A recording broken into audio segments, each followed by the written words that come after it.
Thank you for joining me. So today we're going to talk about experimental designs and quasi-experimental designs and what those two mean. Okay, I'm just going to share my screen with you.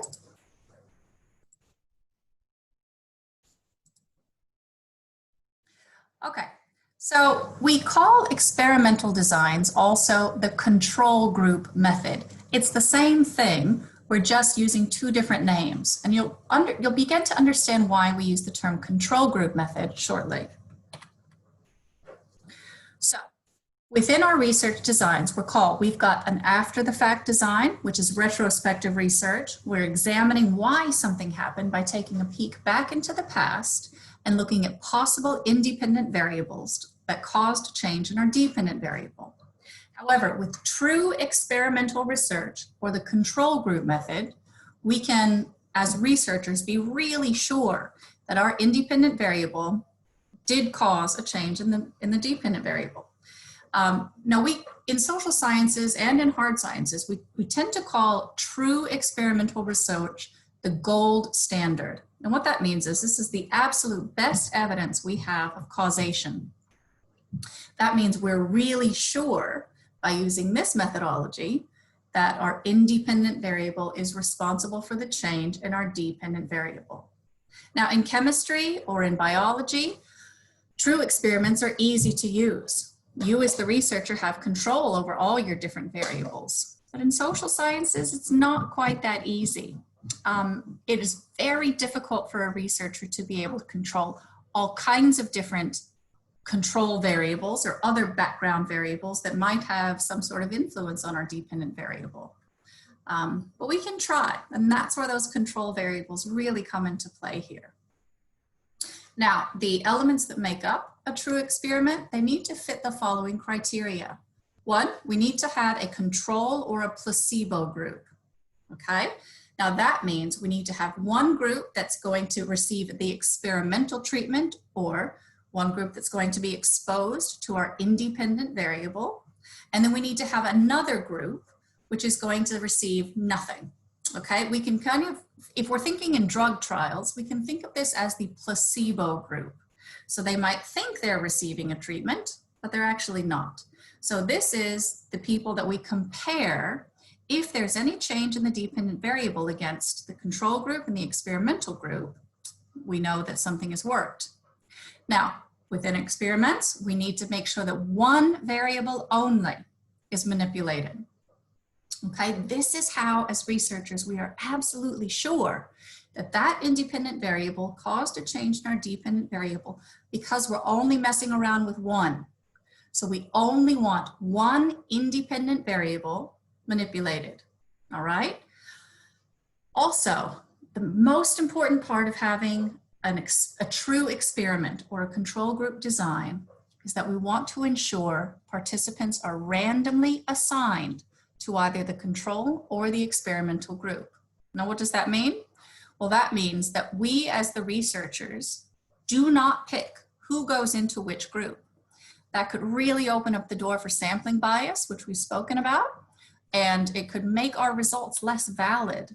So if we can ensure we've got random assignment to conditions, then boom, we have much more validity and much more trust in our results that they're going to go the way that we say they will.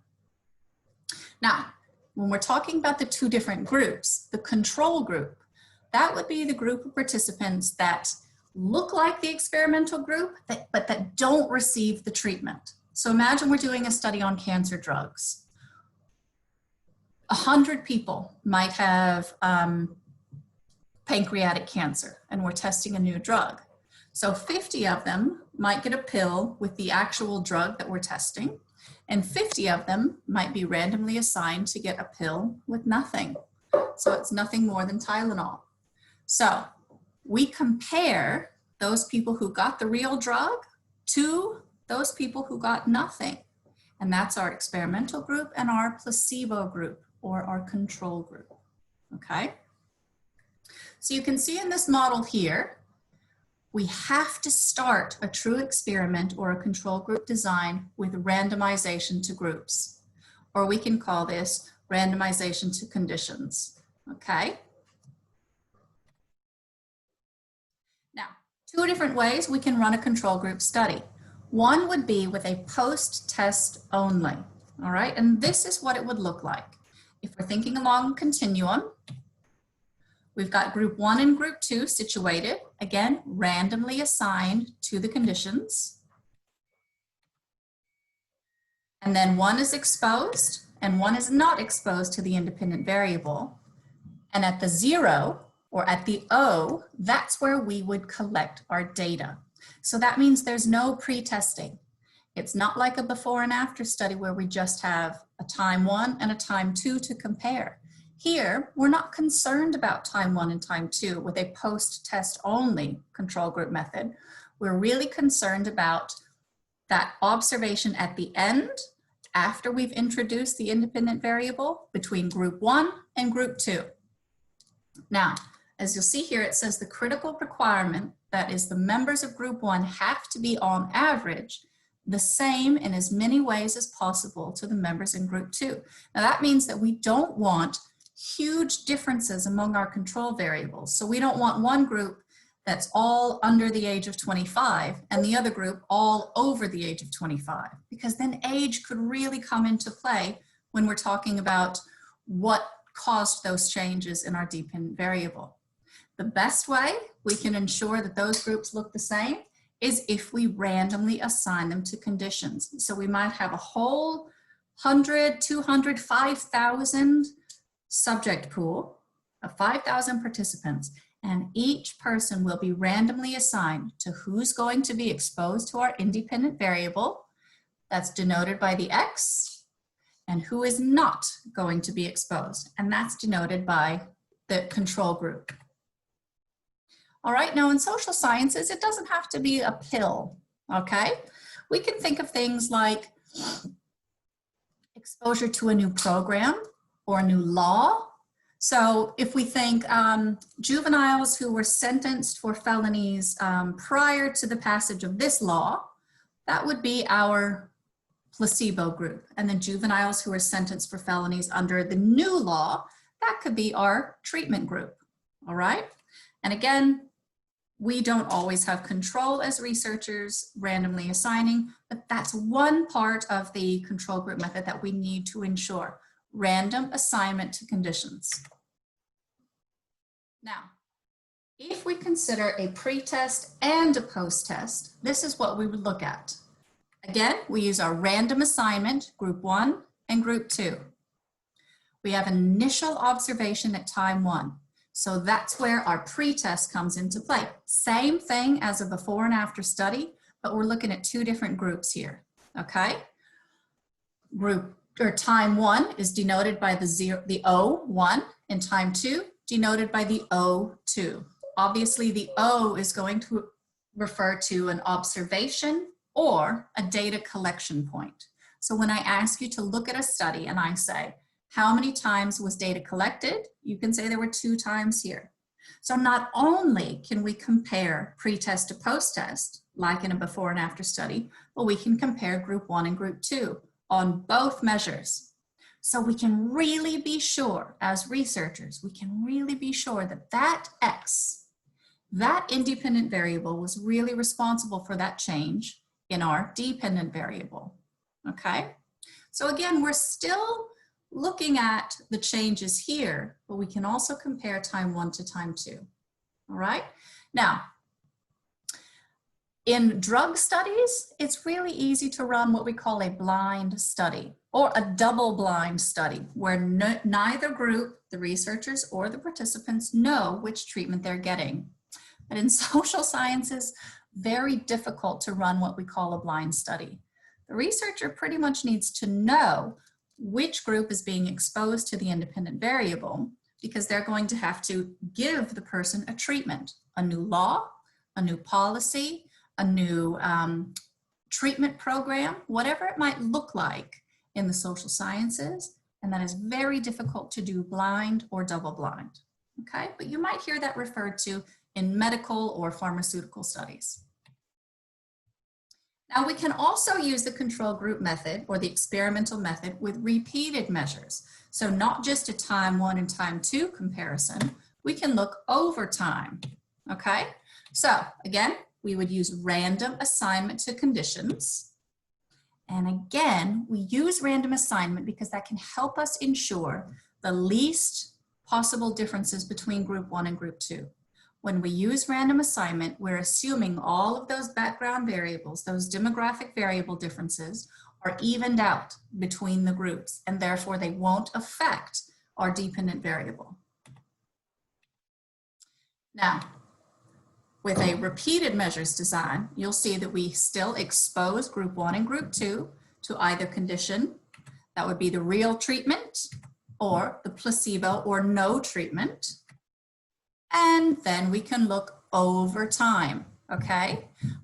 Here, this could be useful for something like a punishment study or a reward study, okay? So if we reward people at time 1, time 2, time 3, time 4, will we see a change in the outcome versus the group 2 who might not receive any rewards at all, okay? And again, random assignment to conditions is vital to ensuring validity and to ensuring causal inference in these studies. Now, what are the advantages of true experimental designs? Well, obviously, using this type of study where the researcher has ultimate control over our variables can really ensure that we can make true causal inferences. And that means being really sure that our independent variable is responsible for the change in our dependent variable. Because we can ensure temporality, which means we can make sure that time is not a factor. We're controlling for time because we know when the respondents were exposed to our independent variable. We can also ensure empirical correlations. Now, what does that mean? Well, that means we can look at those measures between group 1 and group 2, or between time 1 and time 2 along both groups, and we can see, is there a correlation or is there a numerical relationship that we can analyze statistically by comparing those pre-tests and post-tests? And because we as researchers have control over these variables, it's much easier for us in the experimental design to make sure that there is no spurious third variables influencing those correlations. And by using randomization, we can pretty much cut that thread out. Now, in subsequent weeks, we'll talk about these threats to validity. Sometimes we call them the 4 rogues. So these are things that can come in and challenge the validity of our results in a study. Now, by using a true experimental design, this gives us the absolute most confidence we can have as researchers in our research findings, because we have control over all of these extraneous variables. And it's also easiest for other researchers to replicate, because you're using things in a very controlled environment and you're using independent variables and a subject pool, which is very well described in a study. Other researchers can go out and replicate that. And that's a huge piece of ensuring that our studies and our conclusions are valid. So why don't we use experimental designs every time we do a study? Well, experimental designs in the social sciences are incredibly difficult. Now, you'll recall the Mazerol study that we read last week. That is looking at a randomized experimental design within policing, using 20,000 people and running an experiment condition and a treatment as usual condition, or a business as usual. That would be our placebo or our control group. Not every study can be run that way. If we're looking at people who are sentenced to death row, if we're looking at people who have experienced victimization, there is no way we as researchers could assign people to these conditions. Sometimes we have to rely on what's already available to us, okay? Retrospective studies, before and after studies, these might be much more useful and easier to complete in the social sciences instead of experimental designs. Experiments can also be very expensive in terms of time, cost in research assistance, cost in analysis, and also you're looking at that huge time factor when it comes to starting a study, getting results, and comparing time 1 to time 2. It's not feasible for ethical reasons. And when we talk about ethics in this class, you'll understand why. So, what can we rely on if true experiments are not always easy to do in social science? What can we rely on? Well, a lot of times you'll see what we call quasi-experimental research. Now, this means that my independent variable cannot be controlled or manipulated by the researcher. Instead, we use it as a grouping variable. Okay, now what does that mean? That means there's no random assignment to conditions. So recall the foster study that we looked at, examining foster children and children who were not in foster care, and then looking at later analyses of violence, of depression, other mental health issues. So as researchers, it would be unethical of us as researchers to assign people to foster care or to assign them to a control group. We can't do that. We can't assign people to prison. We can't assign people to become victims of crime. So instead, we can rely on what has already happened and use that as what we call a grouping variable. So even though we might want to have an experimental design, we can't rely on manipulating our independent variable because it's already happened to people.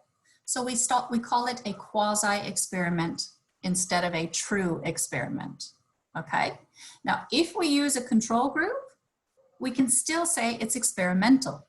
So we might find people who had been in the foster system and then compare them to a group of people who had not, all right? Now, the reason we can't call it a true experiment is because equivalence between groups cannot be assumed. Because I didn't randomly assign people to conditions, I cannot control for all of those background or demographic variables which could come in and affect my results, okay?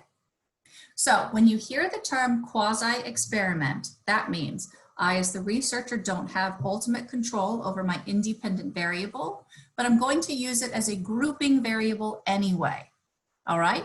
It occurs naturally. I cannot manipulate it physically, but I can still look at the experiment, or I can look at the study in terms of an experiment because I can use a comparison group, all right? If we can also use multiple measures in a quasi-experiment, and sometimes we can use what's called a natural experiment.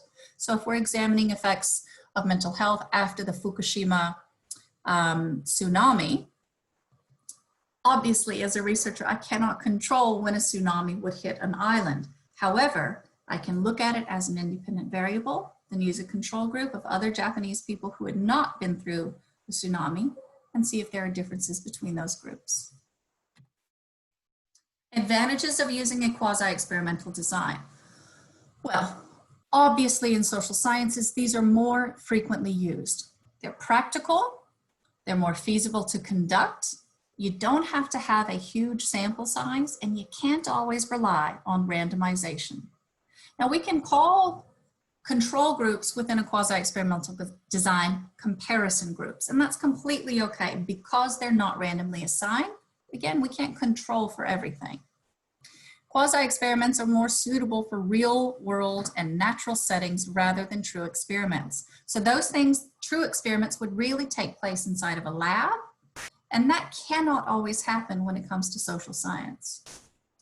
Now, we can still say it can be possible to establish causal relationships. So we can look at causal inference and say, yeah, I'm pretty sure that independent variable is responsible for the change I'm seeing between my comparison group and my quasi-experimental group. It can also end up costing less because things have happened in a natural setting. And that's a benefit for social science researchers. Disadvantages, obviously, we have to take into account that we as researchers don't have ultimate control over all those variables. Okay? In the absence of a control group, it makes the results less reliable. And we'll talk about those threats to what we call validity and why we can't trust these results 100%.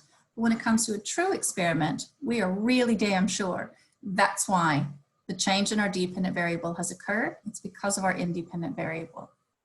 Now, quasi-experimental designs are really complex sometimes. That doesn't always make them better. It just makes them more difficult in statistical analyses and definitely more difficult to replicate. Okay? So I hope you enjoyed this lecture on experimental and quasi-experimental designs, or what we can also call a control group design. Again, this is the best evidence we have of causation, and we can establish what's called causal inference. So we'll talk about that again in class. I hope you've enjoyed it, and see you next time. Thanks.